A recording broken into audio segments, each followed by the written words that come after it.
Bonjour, un petit complément donc par rapport à la mission de questionnaire de révision. Je vous ai dit à partir de votre Google Drive, certains ont commencé ce matin.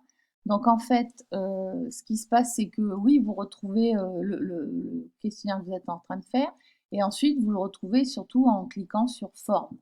Donc vous voyez, celui-ci, c'est celui que je vous ai pris en modèle. Vous pouvez aller dans Paramètres et vous voyez convertir en questionnaire, attribuer des barèmes de notation. Voilà. Et puis après, vous pouvez choisir.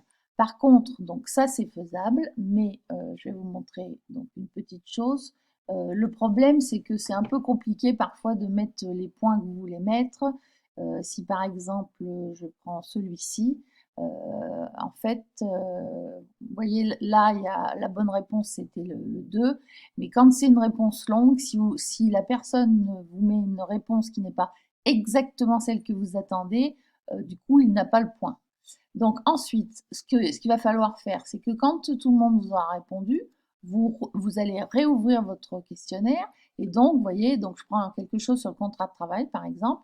Moi, j'avais eu 127 réponses. Je vais dans Réponses. Et là, je vais voir les personnes qui ont répondu et je peux voir de manière individuelle. Donc, la personne a répondu. Et donc, après, je compte le nombre de points, hein, et voir combien elle a de réponses justes. Voilà.